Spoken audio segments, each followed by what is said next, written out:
Yo, this is David Beach, and you listen to the Fifth Quarter Prep Talk with your host, Lana Harshaw, brought to you by Fifth Quarter Athlete. Yeah. What's up, y'all? It's Lana Harshaw coming to you with fifth quarter prep talk. Hold on.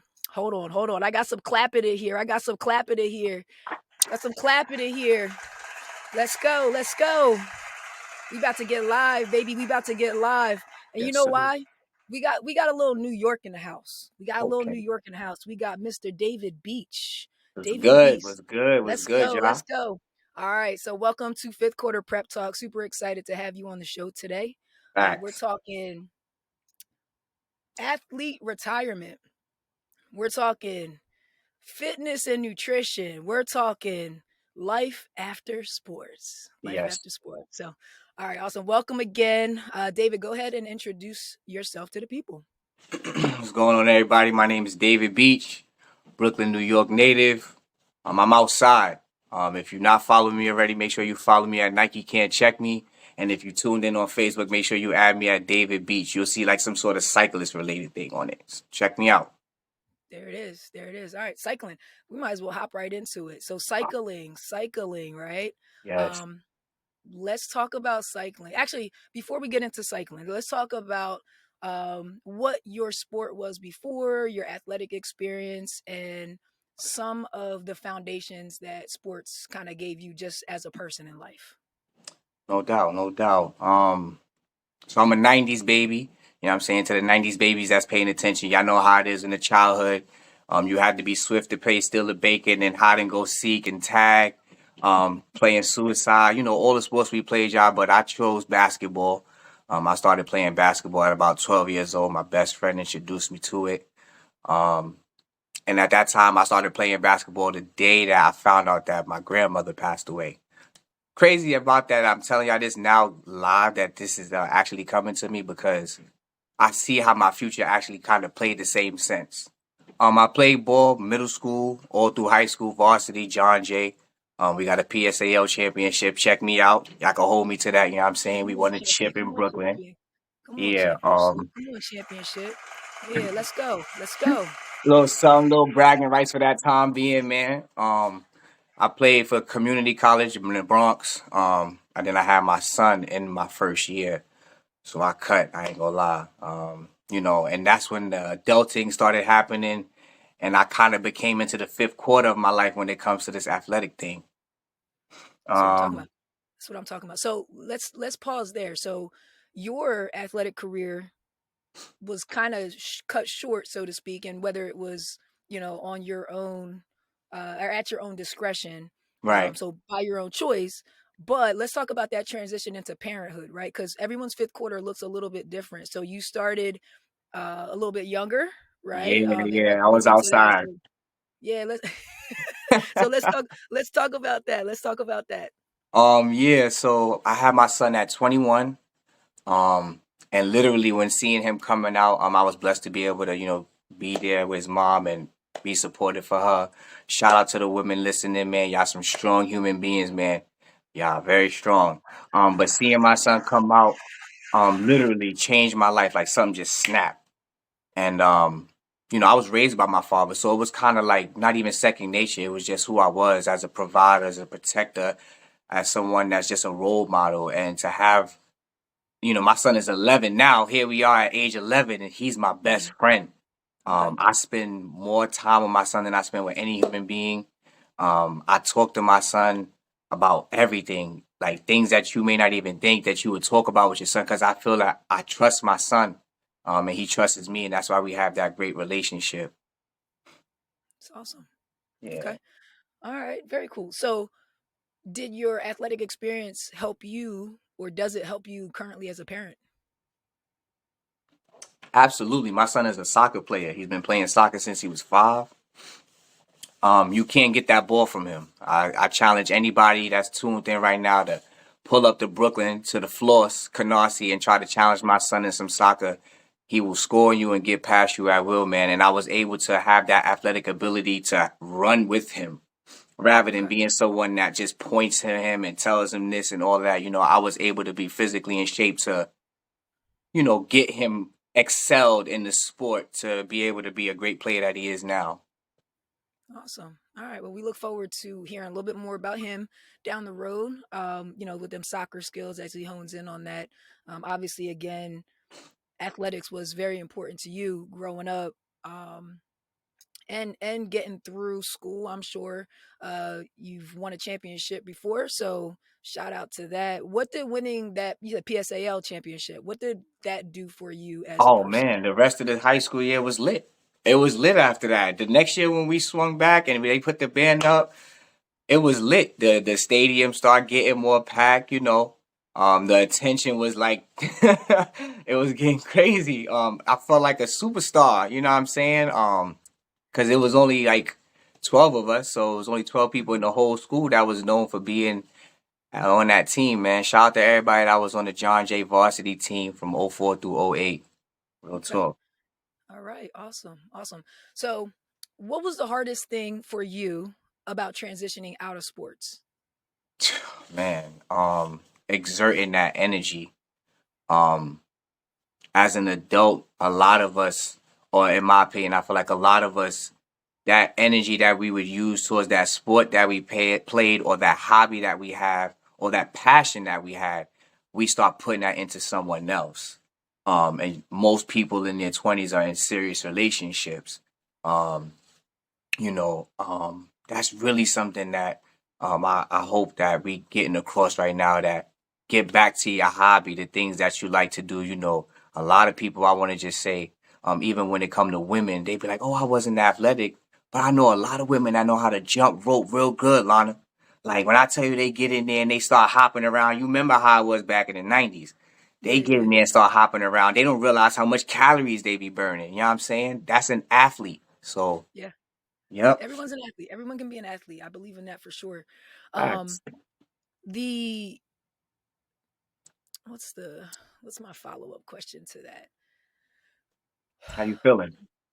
I'm feeling good. I'm feeling great actually. Like this, like being on this podcast and talking to people about their stories, to me, I feel like there's an empowerment that the audience gets from it, right? And being Yes. able to have experiences, relatable experiences, is very important to hear that, because we always hear the same stories, right? Right. You have these very big influential athletes or superstars or whomever we put on a pedestal as a society, and it's almost like they're untouchable. But you and I and other folks who I'll be interviewing on the show, like, hopefully I'll get some big names on there, but the folks that I want to get on here are like your everyday people out here in the world making a difference and doing the stuff that, anyone who's a former athlete like can do that. So I guess my follow-up question for you is, how was traversing the whole identity thing? Because as an athlete, it becomes so ingrained in you. I know for me, I had some challenges after I got out of school. Hmm. For a couple of years, I was just like, well, my career ended due to injuries. I have terrible knees. I had 5 knee surgeries in 4 years. The Mm, last one actually put a metal plate and screws in my knee, which is mm, why cycling, and we'll get to that. Cycling has been a godsend for me because it's an activity that I can do that's completely non weight bearing and allows me to still be able to walk. You know what I mean? Whereas all the other stuff, high impact, I can't do it. I right. can do it, but I can't Just do it for can't. extended periods of Yeah. times, right? And so how did you navigate through that whole identity situation? Um, I just really felt like I invested my time and attention into people. And I stopped forgetting the things that I loved and started worrying about things that other people love. Um, that identity that I really can't say that I actually had. Um, I started smoking, drinking a lot more, partying a lot. I mean, I was always being responsible. I don't want to sound like I was just wild, but as far as having a structure and being passionate about something, um, I just really didn't have that for self anymore. And that was because, I was one of those people that was also with someone in their 20s. So, um, yeah, I didn't really have an identity, man. I was just adulting, I still maintain being what a father figure is, being what a man is, being what a stand-up guy is, displaying mannerisms and just being a human. Um, Mhm. but as far as as far as the identity, I can't even say that I had one, Lana. Honestly. Listen, and that's the thing that I want to make sure we get across too, because I believe that that's a bigger issue that is we don't talk about it enough. Like we don't talk about how much for athletes their identity is so wrapped around that sport, and I guess it Yeah. could be with anything too. When you think about musicians, when you think about actors and actresses, when you think about you fill in the blank on the hobby, if you develop a certain skill level of it, like you become David the basketball player, right? You Right. become Lana the basketball player. Right. And when for me, when that whole student athlete title went away, I didn't have school and I didn't have sport anymore. I was lost and I had a bum knee, right? I had that surgery. I couldn't walk for 3 months. I was on crutches for 3 months when I graduated. So Man. not only was I dealing with the transition out of sports and school, I'm dealing with an injury, right? And trying to recover from that. And similar to your story, I don't think there's any shame in it. There was a time where I was not, the most talkative about that time frame, but it was a good 4 or 5 years where same thing, I was going out partying all the time. It felt great. Let's talk Right. about the sense of relief that you feel by not being an athlete, because there's almost like your career comes to an end and No you're like, responsibility. wow, I can breathe, right? I can Yes. kind of like, I I don't can gotta step run back. suicides. I don't gotta be at this place on time. Mhm. Like all the fundamental things about any sport that you have to do, you have to keep practicing it. So when you didn't have to anymore, it was just like, oh yeah, what's going on this weekend? Yeah, Or what's going on tonight? It wasn't about, oh, yo, I gotta go in, man. I gotta be at practice 5 a.m. Like, right. before class. Yeah, Yeah. so Yeah, and I think that ties back to that self-identity thing, when you have, and for us, we were team athletes. So, like I got to when I put this jersey on, I'm representing my school, I'm representing my coach, I'm representing my teammates. And so there's a certain level of discretion, we'll call it, that yeah. you kind of operate at as a baseline. And when that went away, again, I think that was just kind of a byproduct of the self image um, issues, or self identity issues that you have. It's like, ooh, I'm not going to get in trouble by any type of authority figure. It's crazy. It's like I'm the growth grown. mindset. That's when I I, said I'm grown the I'm most in my grown. life. Yeah. I said Yeah. I'm And grown. so, Every time somebody try to tell me something, or OG try to tell me something, I'm grown, bro. Don't talk to me like that. I got a son now. I got a right, right. job now. I got my own Uh-huh. crib now. You know what I'm saying? I got my lady. I'm grown. That's what it was for me. Yeah, I feel you. I feel you. So the other thing that struck out to me, that you said, there was a selflessness. So while you were struggling with your own self identity, and I think this is something that naturally kind of occurs within athletes. You hear us talk a lot about selflessness because Hmm. that's a fundamental aspect of being on part of a team. So it doesn't surprise me that your default mechanism was to try to help other people and kind of like assimilate yourself into what you thought to be what you're supposed to be doing, right? And so Exactly. let's talk about that a little bit more. Like, what are your can you share a little bit more of like what was the motivation behind some of that selflessness? And then at what point did you have to start like reflecting the mirror back at you and being like, okay, this is not going down the right path? Because I had a very, I think, clear moment for myself. But Mhm. do you recall any type of instance like that? Yeah. Nothing actually major or traumatic, but there were times where um I didn't like how I was breathing. Um, my vision and clear wasn't I wasn't like clear on my thought process. Um, Mm-hmm. Especially when it came to like herbs, like I would everything I'd be like, oh, I gotta smoke. Uh Something don't go my way, oh, I gotta smoke. I start Mm-hmm. putting on weight. This was something actually. So when I would go visit my mom, um down Flatbush, she started like picking on my weight. She would Okay. grab my neck and do like this, Hmm. or move my chest like that, Okay. and I ain't like it. I ain't like my mom doing that to me. I ain't gonna front. And then the thing about it was, my mother and my father were both healthy. My dad Okay. was a cyclist. Um, he didn't road bike, but he had a nice Klein mountain bike that was very, very light. My mom, she eats very well, so she doesn't have to work out much. So I Hmm. had all of these things directly in front of me this whole time.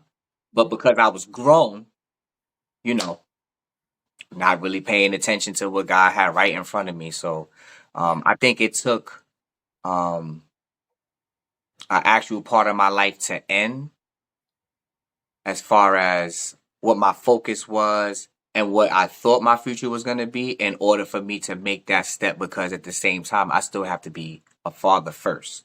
Right. So that responsibility definitely just chimed me in to just level up. Good. Yeah, that's amazing. That's amazing. For me, same thing. It wasn't a traumatic uh ex- I'm sorry. It wasn't a traumatic event. I don't believe that everything is born out of trauma, right? I think there's pivotal moments that happen that will either cause that fight or flight, but then there's Mhm. others, and this was my situation, that kind of show you what you're capable of. Like it gives you a glimpse of it, and then it's up to you to take it the next step, right? So for me, I did this event. This was back. I was underemployed for 5 years until I started my Mhm. corporate career. So I didn't start my corporate career until I was 26. Wow. And for years, like I said, I was kind of just like partying. I was just like, I was content with that. Um, then I got this bug to, this is kind of where fifth quarter started. It wasn't called fifth quarter back then. It was called Excel. And Okay. so, okay, so it was still kind of in the same wheelhouse. So I did this alumni event at my high Hmm. school, and I don't know if you're familiar with Wildwood, but that's where I'm from. There's two high schools on the island, and we're a summer resort town. So we have a uh, year-round population that is not reflective of the summer population, right? Hmm. Which, yeah, any given weekend you might have 250,000 people down there, but that's not what it's like year-round, right? In the wintertime, you can literally walk down the street. Sometimes you might not even see a car, right? So, anywho, I did this event, and I called it Island Rivals, and I brought back alumni from my high school and then the Catholic high school on the island. Hmm. And I had, between the two schools, I think I had like 10 to 12,000 point scorers, including myself, that came back to play in the game. So originally it was Mm. supposed to be a co-ed game. I was like, I'll be happy if I get 20 people per. Right. Ended up having to do two separate games, a men's game and a women's game, because Less. of the response.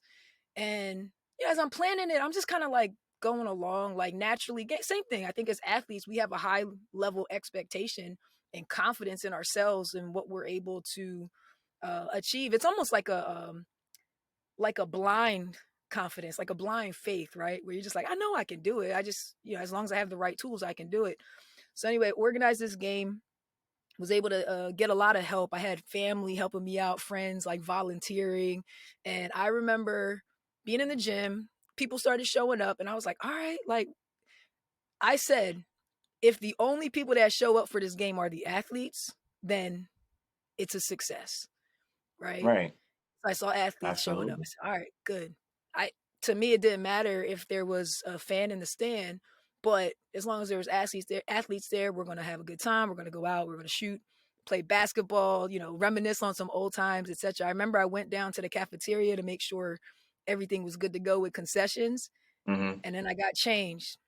When I came back into that gym, this energy just hit me, and I walked in, and there were so many people in this gym. It reminded Amen. me of my high school days. So my team was pretty good. We won 3 state championships, 4 South Jersey championships. We won conference Woo! titles every year. With a So claps for like, that. With a claps for oh that. With yeah, a yeah, we claps can for hold on. that. We can throw the claps on Sheesh. real quick. Yeah, we can throw. Let's go. Respect. Woo! Respect. Right? You got it. Yeah. So that was like an amazing time period for me, like for high school. Like I was Lana the athlete, right? And coming back into the gym and seeing so much excitement, like the event was an amazing success.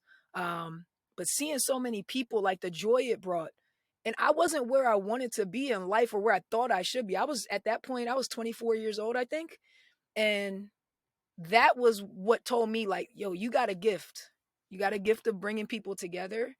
You have a gift of creating experiences. You have a gift of adding positivity to people's lives. You You need do. to lean in on that.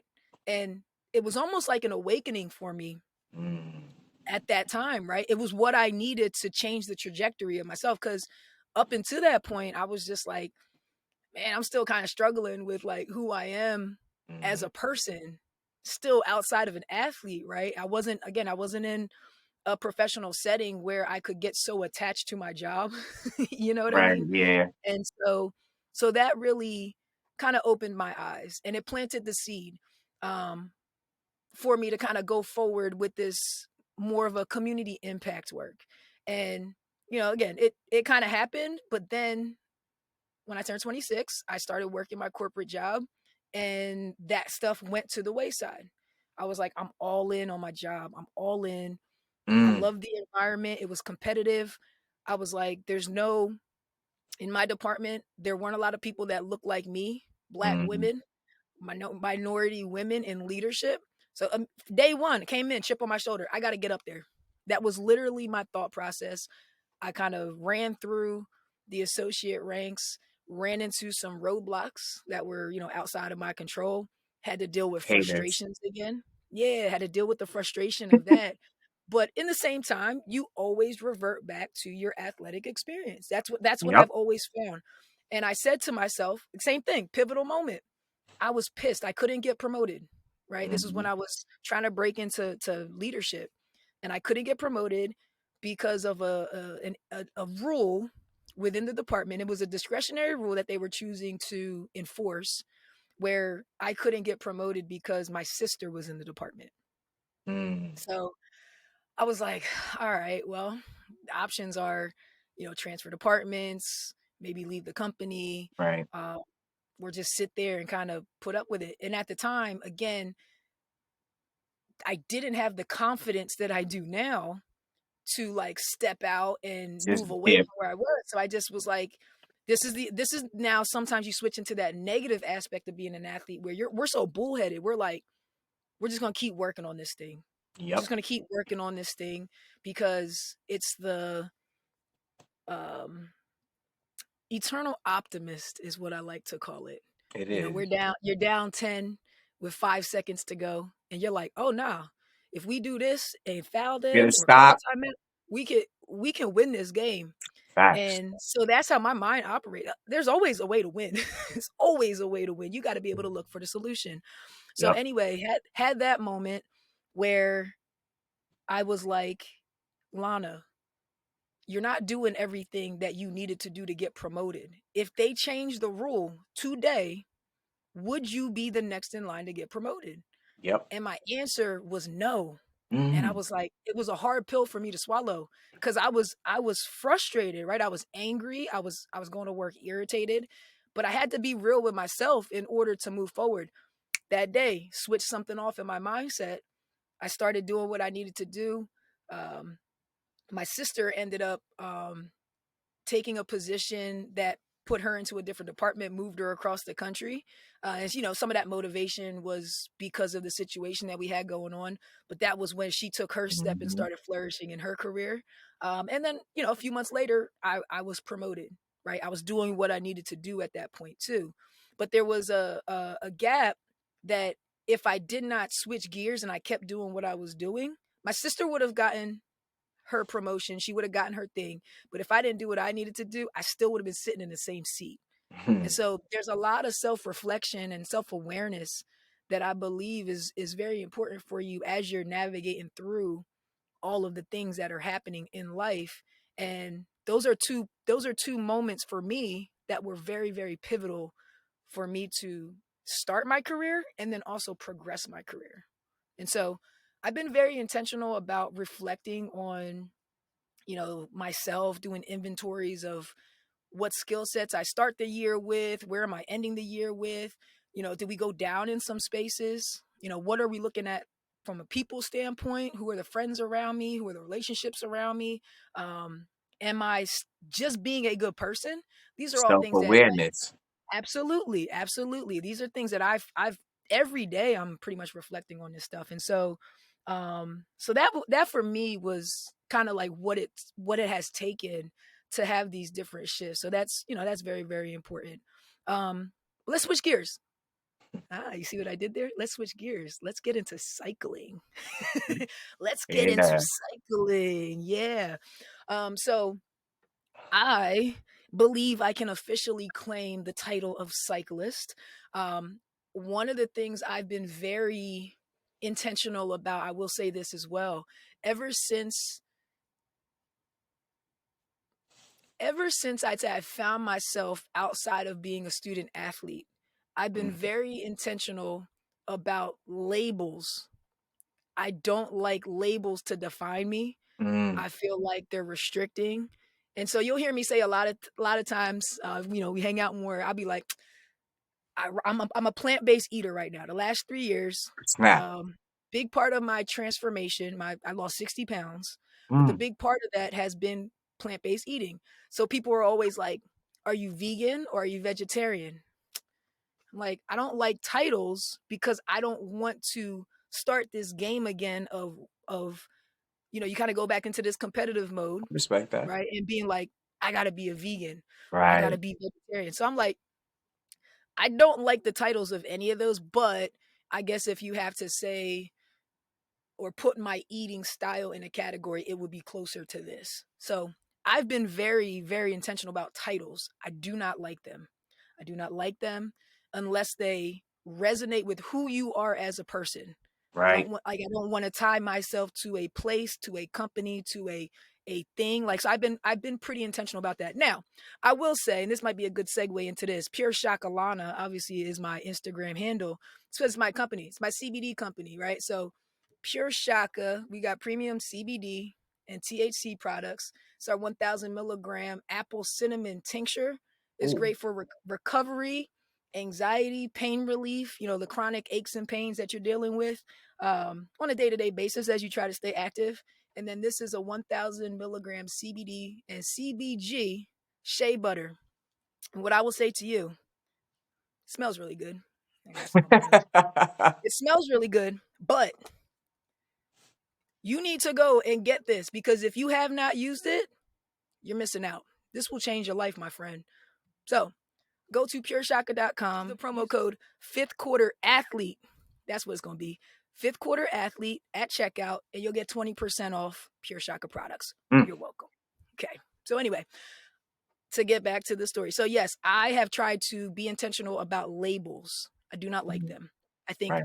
it's not necessarily restricting for you, but I think it's restricting for the people who interact with you because there are real stigmas. There are real characteristics that are associated with these things. It's not to say that you don't have them, Right. but I think people will define you and lock you in that space if you allow it to happen. So that's what I will say about that. But again, cycling. Let's talk about the cycling story. So what how did cycling become such a huge impactful activity for David?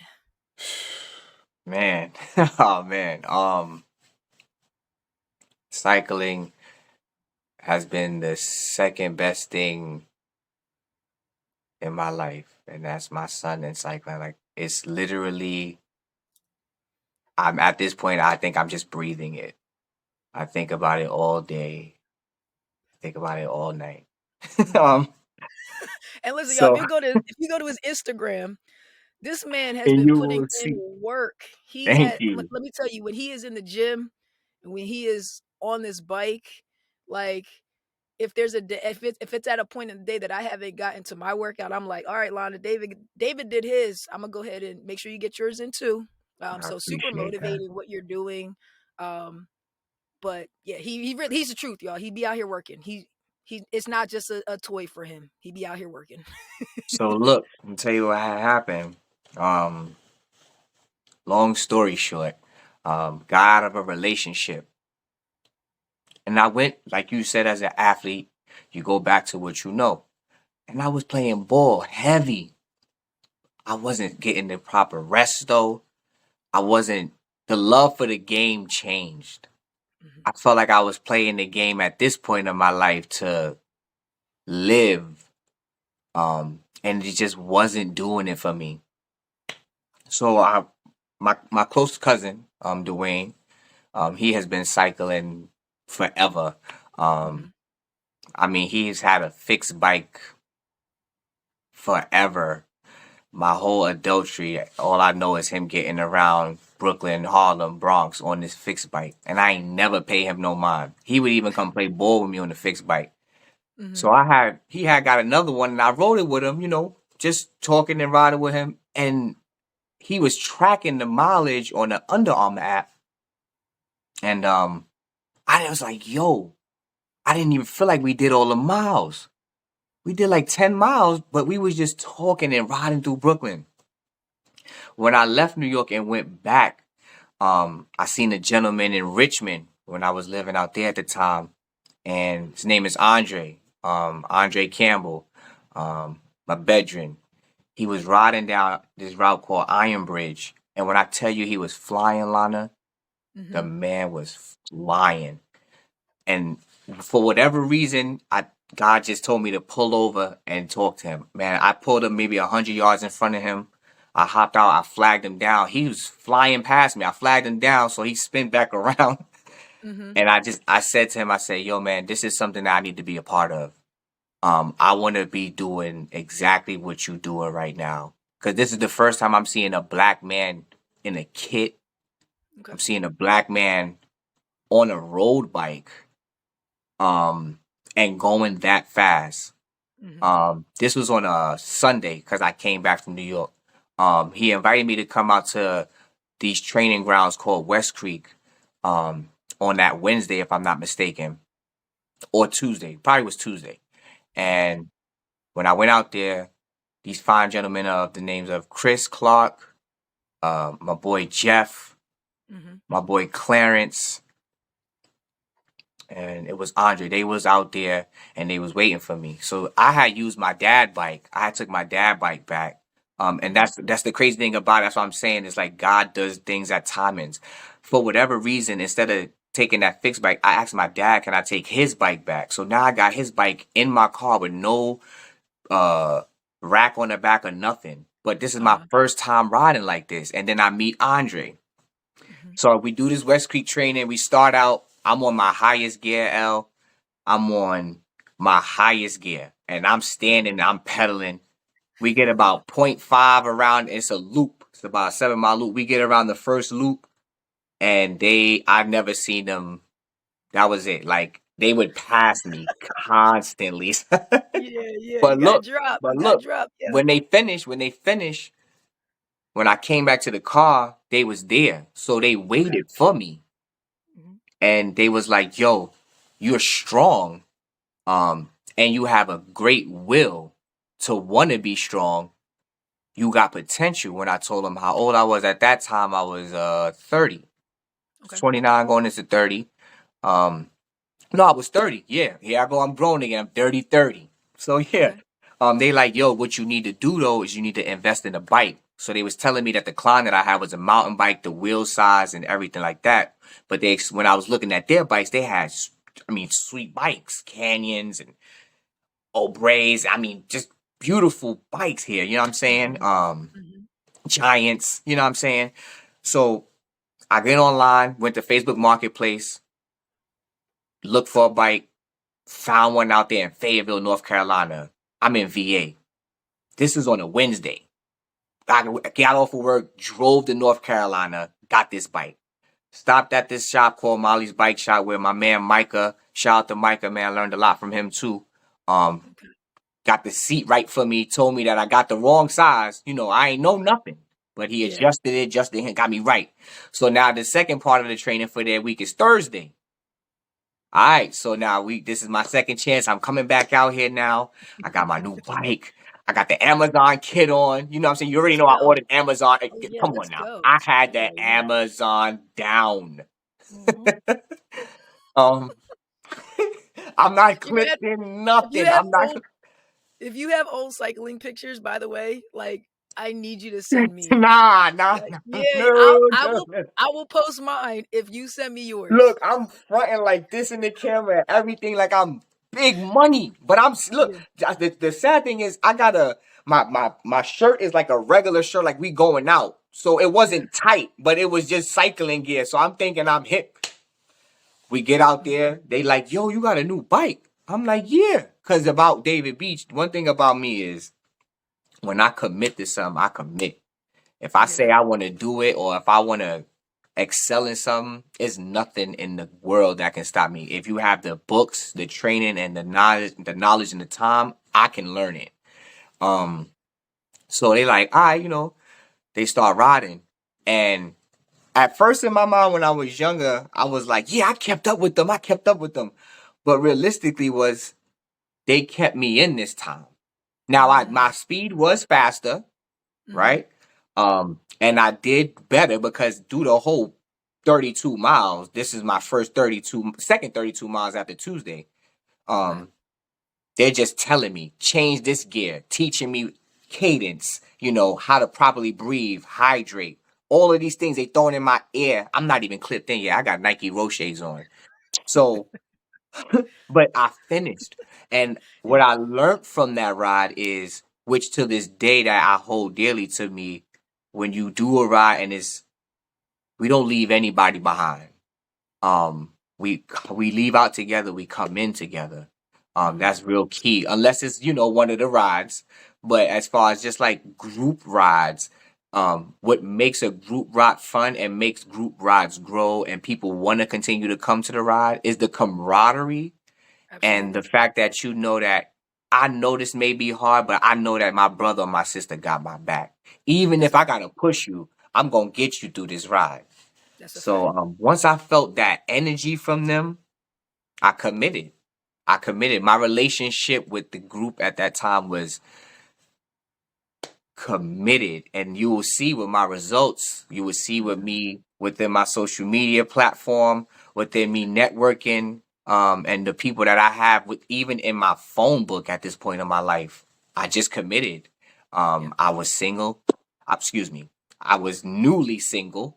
And all I had was time, but if I wasn't with my son in New York and at work, and cycling was therapeutic. It is so therapeutic. I'm more of a solo rider. Okay. Um, if we have to do 200 miles, I would prefer to do 120 to myself because that 80 that I'm going to give you is going to be the best David Beach that you're going to get on a bike. It's a lot of times that I went out there, L, and you just let it out. Yeah. Sometimes you could go on certain rides, certain hills, and you could just shout as loud as you possibly want to and just get that frustration out. Um, and I was so happy that I was getting something like this, not from a human being and not even from basketball. It was just like a whole new lifestyle. Because Yeah. before it was ball is life, right? That's tatted. You know what I'm saying? That's tatted on me. I got the It's rock tatted on on me. my it's tatted in my heart, but I don't have Yeah. tattoos, so but it's in my heart. You know what I'm saying? But like Yeah. when I'm the new guy on the block, it's like, oh, okay, I'm the rookie again. I was pushing that hashtag rookie of the year hard. Yeah, there you go. I was a lot of people say that I'm young in the community, and I noticed that, it's not really like a lot of riders within their mid 20s, 30s that's out here really taking advantage of this lifestyle. Um, and then the knowledge that I was learning, not just knowledge as far as the sport, but from these men's fathers, husbands, doctors, lawyers, Mhm. clinicians, contractors. I was learning so much. And the conversations that I was having, I was finally in a circle where I was listening more than I was speaking. And that is something that is free and it's always there, and I love that about cycling. So that's what really made me Yeah. put in the work that I put in. I think by the end of my first year, L, I had 9,000 miles. You was getting Um, work. You was putting it in. I didn't have no Strava. I mean, not Strava. I didn't have no Zwift at that time. All Right. those miles was outside. Right.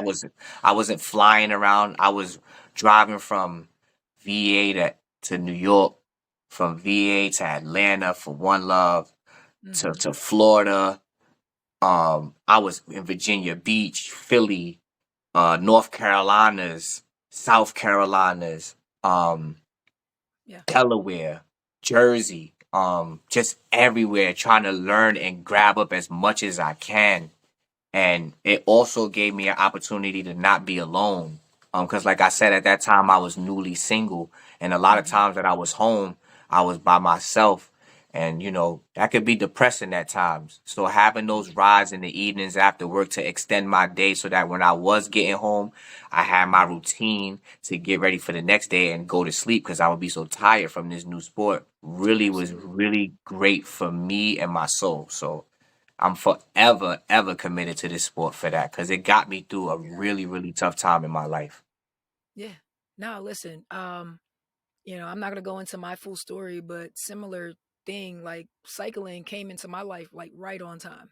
And Hmm. cycling, I've only been in it for little over 2 years, but it has absolutely changed the trajectory of my life. It has given me even more purpose, similar to you, the networking and the places the bike has actually taken me around the Hmm. country. And the racing now, like adding back in this competitive component, it's like, oh, we on a whole nother level. Like we It's going up. up, up, up. It's Like we up, going up. up, Tell them, right? Al, it's And so up. it's we in the sky, okay? And so, you know, I am for my entire life, as long as I am physically capable, I will be on a bike. I'm just so grateful, that I tell this story all the time, but Psycho Michael tricked me onto a bike, right? Mhm. Like he bamboozled me onto a bike. But Shout out the to other Mike. thing, yeah, yeah. But the other thing is, I think, and it's important in your story. And again, I'm drawing parallels with mine, right? Which is why I'm not going to share the entire thing. But you have to be open to receive it. That's important, right? You're actively looking for that thing. You were looking for that community. You were bringing the bike with you. You knew, okay, the bike can do something for me. Um, and when Andre and the group came into the picture, you were ready, Right, right? But had you not taken the steps to be on the bike, had you not taken some of those other um, direction that you had done, you wouldn't have been ready for that. You would have seen the cyclists go by and you would have just been like, oh, it's just cyclists, right? I right. say for myself, I started focusing on my health. I had this renewed energy around my health, right? Because I had all these things I want to do in life, and oh, I want to go here. I want to do this. I want to build this business to be this big. I got this project I want to work on. And then it's like you have a pivotal moment, right? I had a health Mhm. scare, and it was like, okay, well, I can't do any of that stuff if I'm not here or I'm not healthy, right? So it motivates me now in a different way. And when cycling came into my life, I was resistant. Everyone was getting on a bike at the beginning of the pandemic, and I'm not a go with the crowd type of person. Like I will probably eventually end up with the crowd, but I'm gonna create my own lane to get there. And so everyone was getting on bikes, and I was like, nope, not doing it. Plus, I'm not going out there spending all this money on bikes. Like, what? You gotta be Mhm. kidding me. Wearing Then I was this like, tight stuff, you all gotta these wear this tight tight stuff. pants and tight Yeah, I shorts was like, and nah, that's not my thing, right? Plus, nah, I never really saw people like us on bikes. So I was right. like, do we even ride bikes? And Mhm. so I was very, very resistant. I remember my sister had gotten a bike and she was like, Lana, you need to get a bike. You got to get a bike. And I was like, nope. Everyone keeps asking me, nope. And again, I was in a space where at that point I had lost probably a good 30 to 40 pounds, Mhm. just from, again, adjusting my diet, working out consistently. I was doing a lot of hiking and walking. Still tough on my knees. Like walking is a little bit higher impact. The hiking is more, impact. Um, than a bike at the end of the day. And so I Cycle Michael, I found out that he moved to Delaware and Mm, wasn't too far from where I was. And he's always he's a mastermind. When I tell you this dude is thinking like light years ahead of where we are, that's the one thing I appreciate about him, and hmm. that's why I will keep him by my side too, because Highly um intelligent brother. very much so, very much so. So shout out to Psycho Michael. But he was like, "Oh, I see you've been working out. You've been doing a lot of stuff. Let's go hiking." I'm all like, "Yeah, yeah, yeah. Let's do it. Let's do it." Right now, Mike had also tried to get me on a bike before, and I was like, "This was years and years ago when I was still in party mode," Mm, and I was like, "Nah, bro. Like, I got drinking to do. Like, what kind of response is that?" Um, and so he's like, "Yeah, let's go hiking." So we went hiking. Um, went out to grab some drinks after, and he was like, "All right, now you owe me a bike ride." mm. There you go. That's the bamboozlement. That There you was the go. bamboozle of the year, right? And so, me being of the utmost integrity, I was just like, "All right, okay, I'll go, but I don't have a bike, and I'm not going to buy one." He was like, "Well, it's Got it okay, because covered. I got an extra bike," Like, and oh I my was God, like, I "All already right." know. So he told me about this ride that was happening in Delaware. I think maybe later that this was on a it had to be on a weekend, and it was Mm, maybe the following weekend. So within a week, I was out on a bike, and yeah, like literally, I was able to keep up with the guys, and that being able to walk afterwards. I was on a mountain bike too, but being able to walk mm-hmm. afterwards was like, oh my goodness, this. I literally knew after that first ride that this changed my life. Like you, went to Facebook Market, bought my first bike, wrong size, it was too big. I still have it. I use it on my trainer, but Facts. It um ain't going nowhere. it ain't going nowhere. It got like sentimental value to me, right? And I was out there. I was a winter soldier. Very naively, I didn't know. I was like, "Nah, I got this bike and I can work out. It's freezing cold. I'm gonna go outside." Yo, all winter I rode. Um, and then Mike introduced me to racing, and now you combine this passion that I already had just for riding. Same, I didn't have a computer the full first year. I was riding on good vibes and intuition. Am I, Right. am I pushing myself hard enough? No. Okay. Legs pedal a little harder, right? Am I going too hard? Might be. Let's slow it back down. No clue where I was, power, heart None rate, of that stuff. None of none the of that. numbers. Like, you know what I'm saying? Like, and it didn't matter. I just loved the feeling of being out there, of pushing myself um, past any limits that I had set for myself. And then Mike took me to the Armed Forces Cycling Classic down in Virginia. I think it's in Hmm. Arlington area. Yep. And I immediately went home and signed up for several races. Didn't train for them. I just said I need to be a part of this, and that again was another pivotal moment in my cycling journey that um, put me into a different place. So now it's like you have this experience from being an athlete in a previous life, and now it's like a second coming because you got life experience now. I think, and you can share what you think too. I don't want to speak for you, but Oh, nah. I am more grateful, and I express more gratitude today for athletics and for like being able to be physically active than Absolutely. I think I did when I played basketball, because it was just the thing. It just And we were kind of younger. Don't forget that we too were now. We were younger. Yeah. younger. We recovered a Yep. lot quicker than when, It was we different. we Yeah. right. We roll our ankle coming off a rebound. We could tie the shoe up. You And roll keep that ankle going. coming off a rebound right now. I gotta go home because I gotta go to work tomorrow. I need to Yeah. ice this. I'm not finishing this. You feel me? Like, so it's a Yes, lot on the line absolutely. now. So Yeah, yeah, yeah. So, definitely. but yeah, absolutely. In summation, like cycling has changed the game for me, and this racing thing, just kind of catapulted into like top priority for me, or one of the top priorities. I have a lot of other important things going on too, but again, being able to have this component as an outlet and a healthy outlet, and there is that sense of community, and we are a part of this movement of bringing diversity and a little bit more inclusion into the sport of cycling. And so it's very cool to be a part of that. Shout out to the pioneers who have been paving the way for us and making it easier for us to have entry, and then have now kind of moved into mentor spots for us up and coming cyclists, right? Whether we're trying to race, whether we're trying to, start organizations, whether we're running race teams, right? Whether we're just really trying to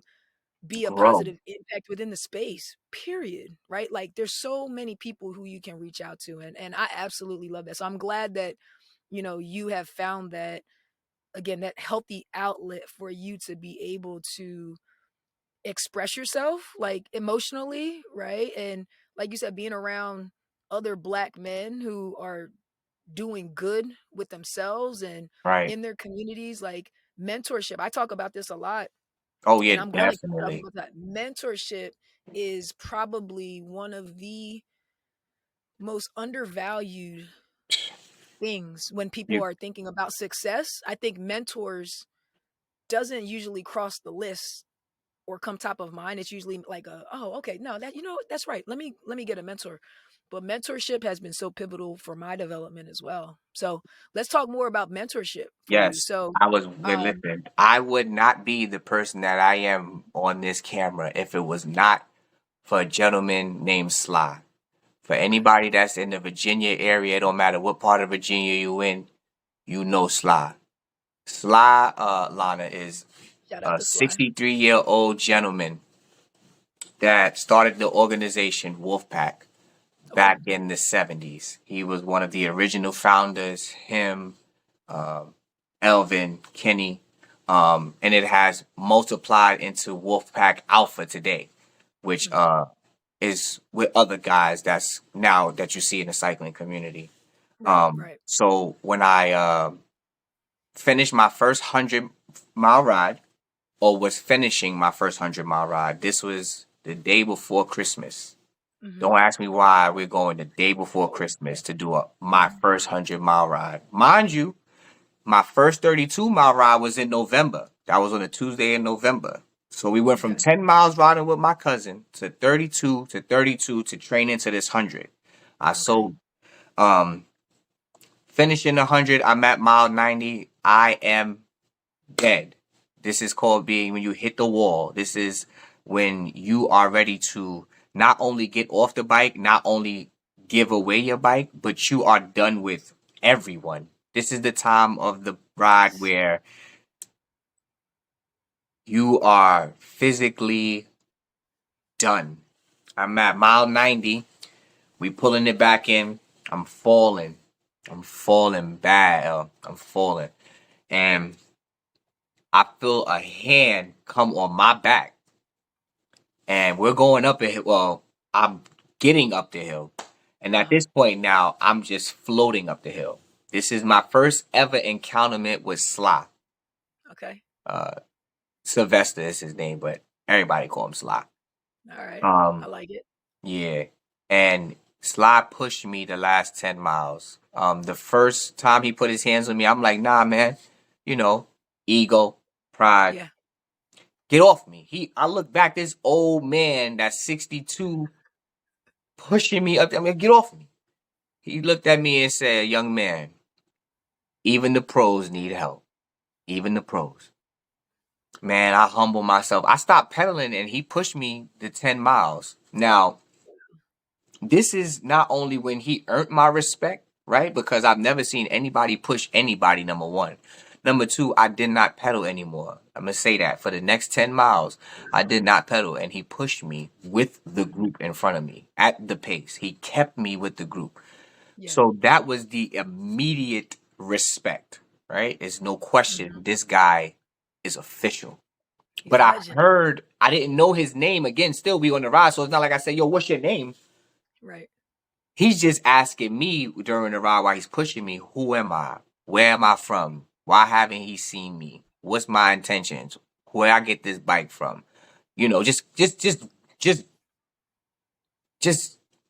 Like grilling you. not even. It wasn't even that. It was like he was interested. He showed Interest. Oh, interested. okay. Like I Yeah. felt like I Yeah. was being Okay. scouted. Okay. You know what I'm saying? All right. So Yeah. when we Yeah. get back, we get out the stuff, you know what I'm saying? Everybody like, yo, man, congrats or whatever. You know, hard on myself. Like, I ain't do it. I ain't do it. You know what I'm saying? I ain't do it. Don't give me no congrats.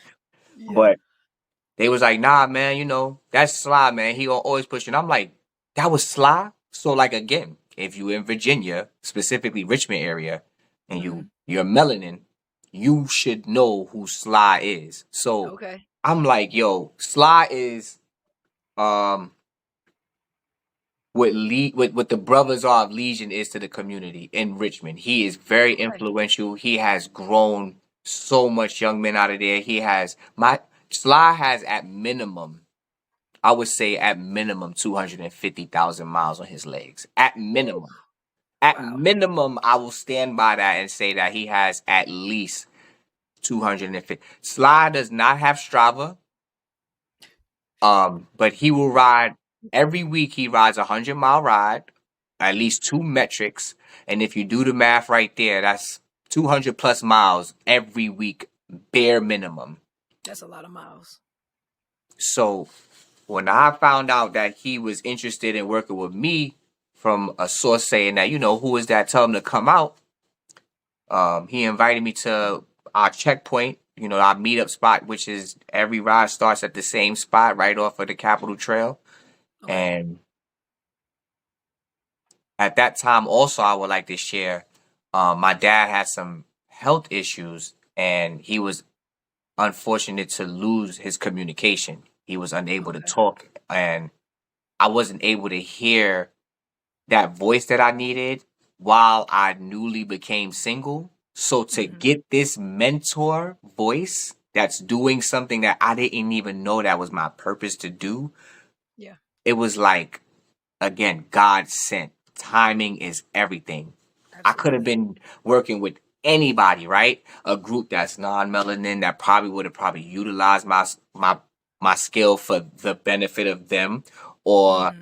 somebody that just wanted to teach me what they wanted to teach me just to keep me right where they wanted to keep me. Teach you But just I enough, right? just Yeah. enough Just so you enough. don't get stronger than me. Yeah. You know, Yeah. you know what the I anywho. know what it is. I know what it is. But this guy, when I was like, I mean, there's to this day, I can't outride him. I won't say that I'm not faster if we going like point 0.5 miles because he's Hmm. 63, 64.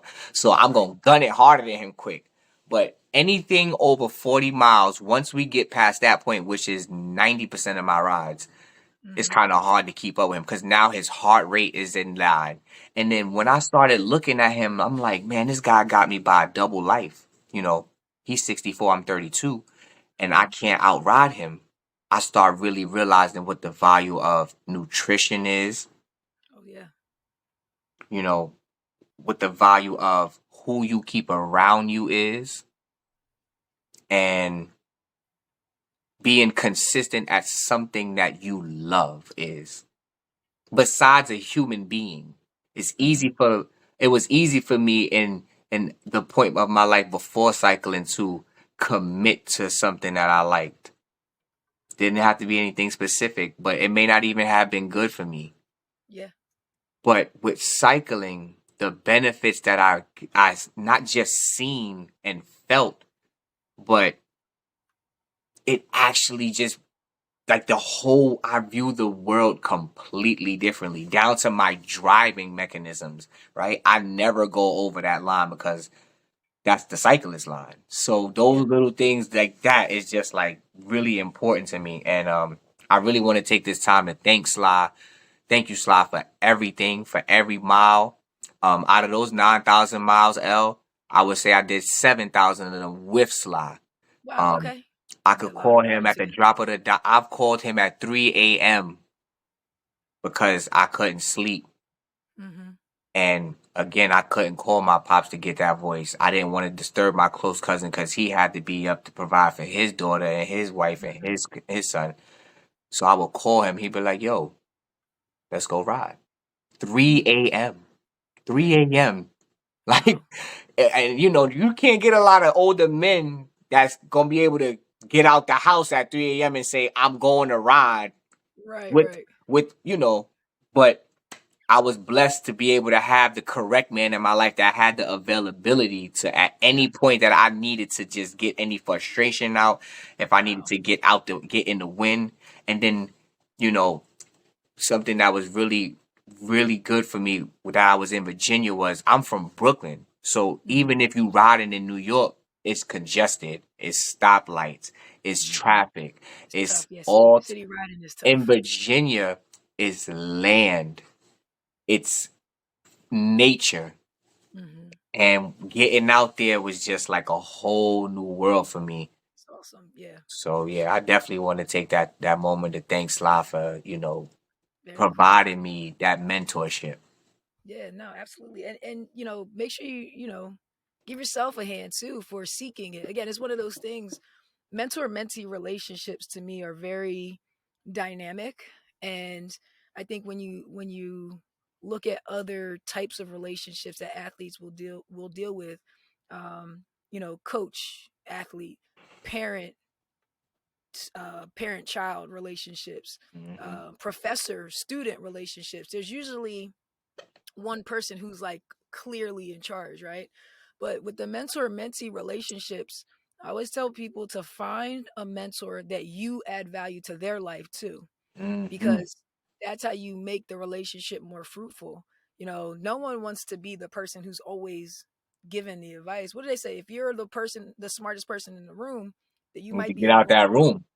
You know what I mean? And it's good, here and there, because sometimes, if you're able to impart that wisdom on people, and help them positively, you're still doing what you need to do. But there come moments where you have to be in that role where you are the student. Right. I need to be the one to learn and receive the lesson. So even as a leader, you know, for me, last couple years of my corporate career, I was in people leadership. I always sought out mentors in the same space, or where I was trying to go, so that I can have certain conversations, right? And then also the landscape of the land typically changes from the time your mentor went through, if it's someone who's a little bit older. And Right. so you're now providing some of that youthfulness Oh and yeah. maybe even current perspective, right? So you're probably adding to his life in the same ways that he's added to yours. So it's just a really Absolutely. cool like thing to see. So mentorship is key. If It gotta go both ways. Cause he would tell me to this Absolutely. day, he'd be like, yo, two things he would say to me. Like, one thing about Sly, everybody know he go hard every time he get on the bike. Like, unless it's a group ride and it's some people that need some learning, he's Mhm. pushing the pace. He's pulling the line. I've seen him pull constant rides. Yeah. So the fact that he would always be by himself, he loved the fact that I would be wanting to be there with him, so he had someone to talk about. And plus, we both like ball. He was a ball player, so we Okay. would just talk ball on the ride the whole Nice. time. Yeah, yeah. So now listen, you said reciprocal relationships. I think that's important, especially for athletes who I do think kind of open themselves up for vulnerability because of our selflessness Hmm. and our willingness to, at the drop of a dime, pour into others. It's just in us. We're just so Yeah, used to it's a like good and partner. bad thing, though. It's a good It and is, bad right? thing.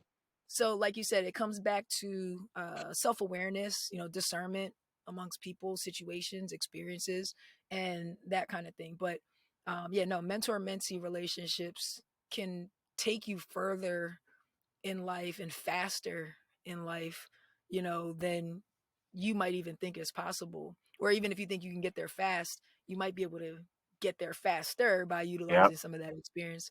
Um, so cool. All right. Well, let's shift gears once again, just to kind of start to head to close this thing up. Professionally, let's tell people what you do for a living. Oh man, I just took a position out here. I'm currently located in Maryland. I work for Metro. I work as a crisis intervention specialist, CIS team. It's a Okay. new program out here. What we do is we work day in, day out, providing services to clean up our community, y'all. I know y'all see a lot of homeless people out there, whether it's Hmm. in their subways or you see them in their tents, or people out there with mental health just shouting, doing things of that nature. Even our youth. You see Hmm. our youth getting lost up in this music and these gangs and these drugs. So we just out here trying to make sure we get these people the resources they need, Okay. um, to better themselves. Awesome. I'll get those resources from you and post them at the end of the episode as well. Appreciate That it. way, Appreciate if it. there's anyone out there who needs to utilize them or knows someone who needs to utilize them, they can also share that. That's one of the other things about what I'm trying to do with fifth quarter athlete, provide Glad you asked resources. that question. Yeah, Because me too. it's like a Because a huge question that, like, because I'm the young guy on the rides, yeah, and I have so much time that I sacrifice to make sure that I get these hours in, like not partying, not going to get a yeah, beer, not pro lagging, not lagging at any point in my life, like yeah. literally on a schedule. People would Hmm. question my job, Yeah, like yeah. whether I, like, real talk. I really want to put this like, So oh, like it David was like. Beach works. Let's just make it. We're Like, going. yeah, We're how do going you to put think my that. I'm going to son put is that being across the taken screen. care of? How does I, like, yo, Right. Right. like, Now, the other thing, I know, you also are an entrepreneur as well. yes, yes, Okay, so man, let's talk about yes. that. Let's talk about that. I love business. Yeah, man, beach athletics, man. Listen, if you tired of working with trainers that just stand on top of you and yell at you, tired of trainers just telling you what to do to get you to come back to them instead of teaching you how to grow and teach the next queen and king, you might want to come to beach athletics, man. We're not just Okay. working with specific type of athletes. I'm not here just working with cyclists, and Hmm. basketball players. I work with a lot of youth that's trying to get that can't afford to go to AAU. They Okay. can't really pay for it, but I know what AAU brings. And Hmm. beach athletics could definitely bring you those type of services, as well as things that's like nutrition, meal Okay. prepping, all of that. We it's Awesome. up over here. It's up. Okay, that's what I'm talking about. How can the people get in touch with you at Beach Athletics? Definitely got to hit me up social media.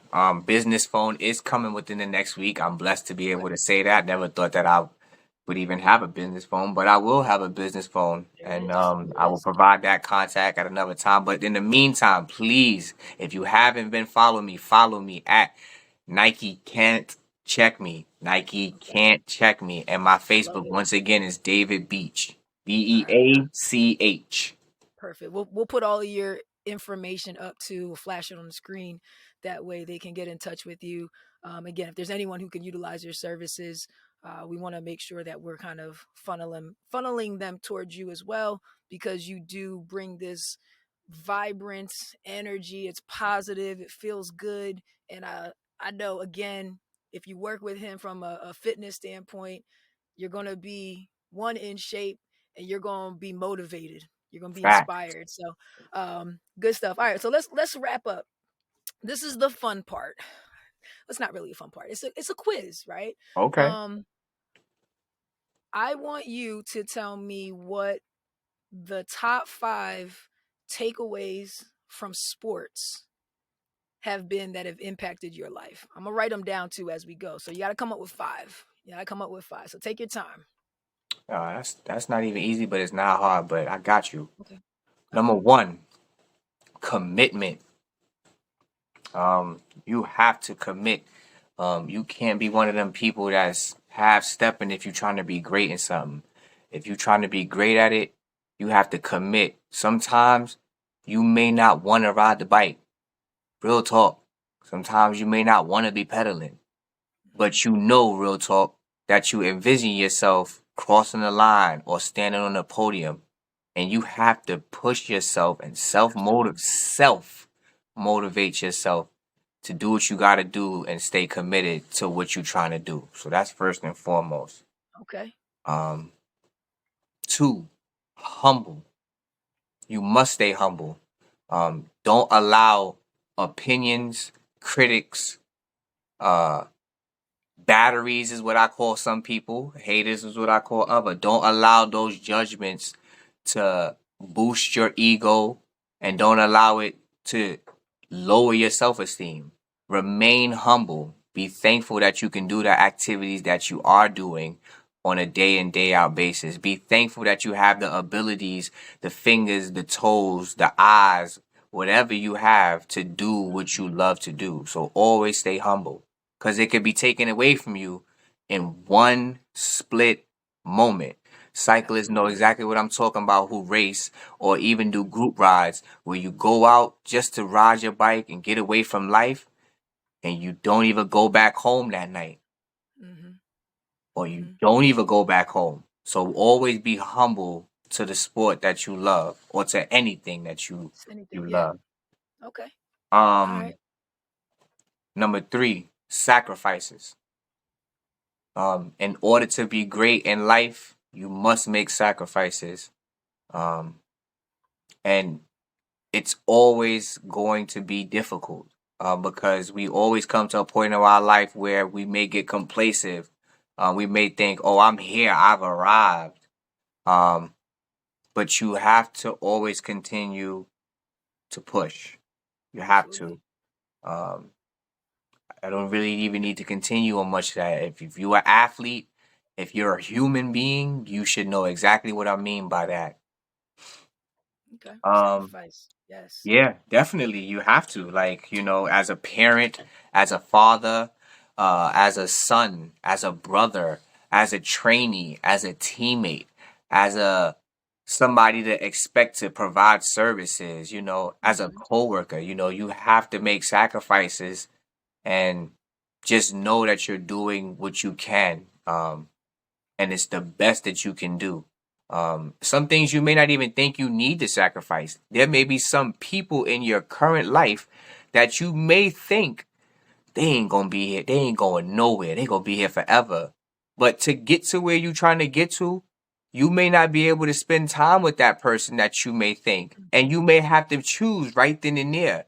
Am I gonna go do this activity that I usually do with that individual, or am I gonna make that sacrifice and commit to where I want to get to? Mm-hmm. Simple things like that. Mm-hmm. Where we at? Where we at? Four? We at the fourth one We're at now? four. We're at four. Y'all got me in my Number 4. bag. Yeah, let's go. I love it, man. I love it. This is amazing. Faith. Um, gotta have faith. You gotta have faith in yourself to know that you're gonna hit that buzzer beater. You gotta have faith in yourself that you know you're gonna get on that bike and you're gonna perform. And you gotta have faith in yourself. You gotta have faith. When you lose faith and your mentality is just off hope, It's tough. things, yeah, that's the Tough. key maker. That's the difference between the first round draft pick and the Hall of Famer.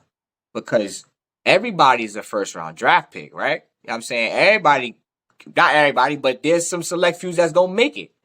Mm-hmm. But when you have arrived, are you just gonna say, all right, well, I'm Yeah. I'm comfortable being here on the bench, with having a front row seat watching the game? Right. Or are you going to work and have faith in yourself to believe that you know that you should be a starter and you're going to make the Hall of Fame? So you got to always have faith in yourself. You got to have faith. Love it. All right. Number 5. So where So we at? round it out. Give me the run back. Run it back to me, L. Where we at? Oh yeah, yeah. So first thing is commitment. You got to be committed to what you're doing. You got to be humble. Number 2, stay thankful. Okay. Number 3 was sacrifice. You got to sacrifice for what you want. You got to make sure you're always moving towards your purpose. And then number 4 was faith in yourself. Have faith in yourself. You got to believe in Very yourself. important thing I'm going to share is number 5. Number 5 is you got to have the ability to learn. Um, we as Maryland people, we start making certain funds, start purchasing certain things, whether it's always materialistic things. Um, yo, it's not always everything in life is not based on competition and currency. All right, like you gotta always remember that everything is not about competition and it's not about currency. It's not. Um, I can't express that enough. You gotta be able to learn. You can't look at a book and judge it by its cover because I would have never thought that this 60-plus-year-old man would be able to teach me Mm-hmm. how to handle my bike. I don't even say ride anymore. I handle. You know what I'm Mm-hmm. saying? My handle is swift. You know what I'm saying? You gotta be able to understand that even if that guy came in front of you, listen to him. Listen. You can always learn. A lot of things that I want to share personally with cycling is I was watching when I'm on somebody's wheel, especially in my younger cycling day, because I'm only 3 years in right now. I'm going into my third season, so I'm going into my Okay. junior year. I'm really happy about that. But I would All right. always watch the cadence. Mm-hmm.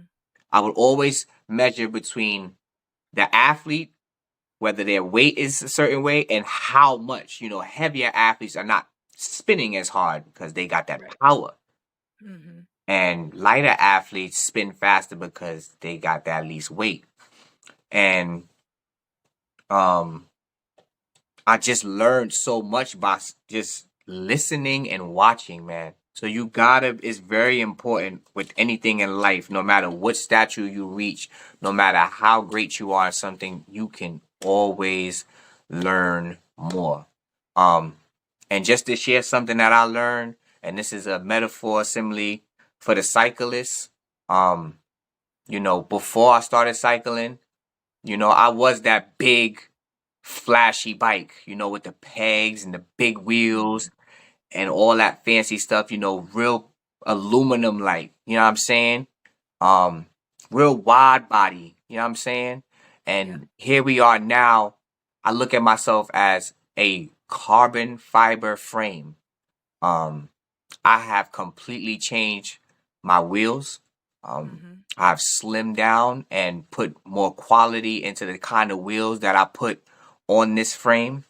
That's My awesome. handlebars, carbon as well. I make sure that everything is right every time I get on that bike and make sure that handlebar, because if the handle ain't right, you can't steer. You know what I'm saying? I switched up my cadence. Yeah. Right.